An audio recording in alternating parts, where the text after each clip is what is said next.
Every place has rules, but sometimes those rules exist for a reason you don't understand until it's too late. Story 1. The Rules of Room 13. When I signed the contract for the night shift at the Meridian Data Vault, the onboarding packet was a single sheet of gray paper stapled to a crumpled coffee cup. It read, "Never open door 13. Never touch the console without a key card. If the red light flickers, leave immediately."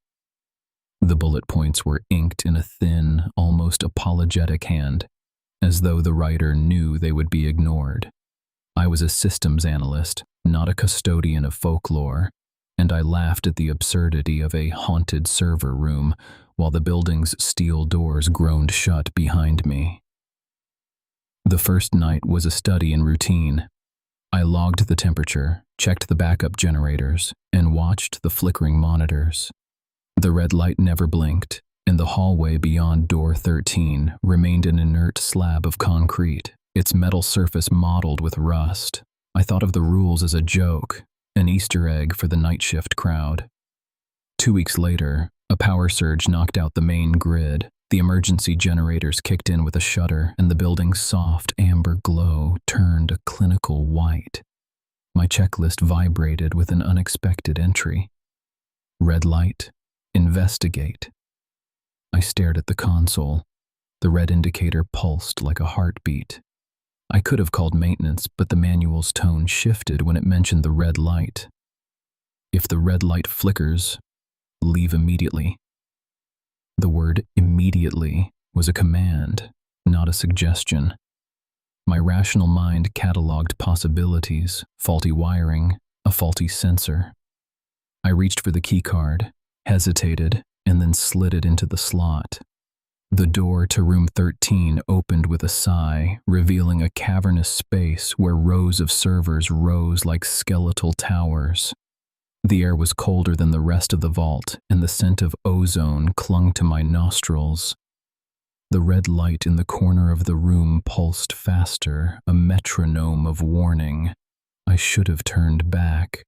I should have whispered the rule to myself. Never open door 13. But curiosity is a louder voice than caution. My hand brushed the console's glass surface, and the screen flared to life, displaying lines of code scrolling in a language I didn't recognize. Beneath the gibberish, words emerged, shimmering in the red glow. "Welcome back." A shiver crawled up my spine. I stared, waiting for an explanation, for a system error, for any rational framing. The room seemed to breathe, the hum of the servers rising and falling like an exhale. The red light's rhythm synced with my pulse, each flicker a reminder that I was out of step. I forced myself to step back, to retreat. My foot caught on a cable, and the console's screen flickered again. This time the words changed. "You broke the rule." The voice was not spoken. It resonated inside my skull, a low hum that seemed to vibrate the very marrow of my bones. My heart pounded, not with fear, but with a dawning realization that the rule had never been about a door or a light. It was about me. Each rule was a line drawn in a sand that I could not see, a boundary that held back something unseen. I fumbled for the key card, but my hand trembled, and the card slipped from my grip, clattering onto the floor. The red light surged, flooding the room with a blinding scarlet. The servers hissed, their fans whirring louder, as if inhaling. "Now you see why we never open." The words spread across the screen, each letter dripping like blood. I bolted toward the door, but it would not budge. The metal seemed fused, the hinges welded by an unseen force. The air grew thicker, the scent of ozone turned acrid, and the red light began to pulse in a pattern, slow, deliberate, counting down.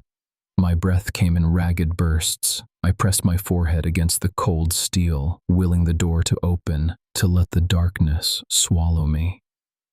The red light flickered once, then steadied. As the pulse slowed, the words on the screen faded, leaving only a single line, stark against the blackness. You should have left at 2 o'clock. The night outside the vault was silent.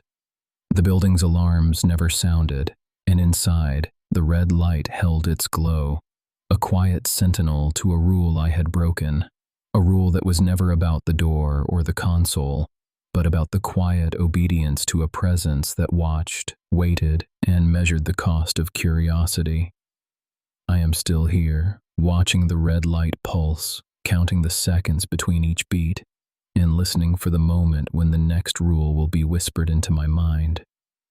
The silence is louder than any scream, because in it, I finally understand that some doors are meant to stay closed, and some rules are the only thing keeping the darkness from stepping through. Story 2.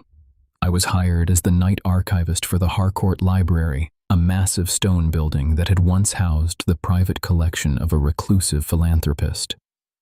The contract was a single page, typed in a thin, almost brittle font, and it ended with 3 rules, each one underlined twice. Never open the East Wing after 11 p.m. Do not touch any books that are not catalogued in the ledger. If the lights flicker, leave immediately and stay outside until sunrise. The building's owner, a gaunt man named Mr. Thorne, had a habit of humming while he signed his name. He said the rules were, for your own safety and for the safety of the collection. I laughed half-heartedly and signed. The first night, the East Wing was a locked door, its iron bolts rusting, its hinges groaning with the wind. I stayed in the main hall, the hum of the old fluorescent tubes a soft lullaby. I kept the ledger on my desk, matching each new title that appeared on the cart beside me with the inked entries. The books seemed ordinary, leather-bound histories, maps of forgotten cities, a handwritten diary of a sea captain. Nothing suggested anything malevolent. On the second night, I heard a low, rhythmic thump from the East Wing at exactly 11:02 p.m. The building settled, and a thin line of light slipped through the crack beneath the door. My pulse quickened, but I reminded myself of Rule 3. The lights had not flickered, only a faint glow escaped. I forced myself to ignore the sound. The third night, the ledger fell off the desk, its pages fluttering like startled birds. One entry, the whispering volume, number 47, was missing. I flipped through the catalog, searching for the number, but there was no such volume recorded. My eyes drifted to the East Wing, where the door now stood ajar, a thin sliver of darkness inviting. I told myself the missing page was a mistake. I turned the lantern on, walked toward the East Wing, and stopped at the threshold. The rule was clear. Never open the East Wing after 11 p.m. Yet the door was already open, the iron bolts bent as though someone had forced them. I brushed the cold metal with my fingers, feeling the ridges of rust, and the whisper of wind slipped past, carrying the faint scent of mildew and old paper. Inside, the hallway was lined with shelves that extended into a gloom I could not see. On a table in the center lay a single book, its cover blank, its spine unmarked. My breath caught. The ledger's rules had no mention of a blank volume.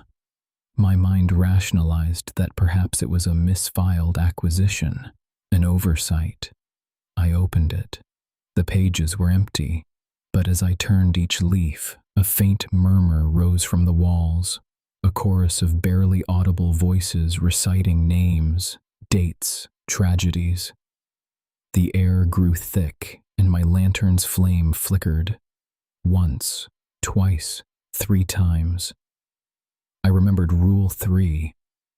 The lights weren't flickering. The lantern was. Yet my rational mind insisted it was just the wind. The whispering grew louder. The names formed a list. Eleanor, 1915, drowned. Marcus, 1899, burned. The archivist, 2026, alone. My heart hammered against my ribs. I closed the book, slammed it shut, and fled. The hallway seemed endless now, the doors lining the walls shifting as if rearranged by an unseen hand. Back in the main hall, I stared at the ledger, the ink now smeared as if a finger had dragged through it. One entry, previously blank, now read, Rule 4, do not read the empty pages. My eyes darted to the doorway of the east wing. The faint glow had become a pulse, like an eye watching. I sat, breathing in the stale air, hearing the distant thump of a heart I could not locate. The rules were not a safety net, they were a warning. And somewhere, behind the cracked door, a book waited to be opened, its empty pages already writing my name.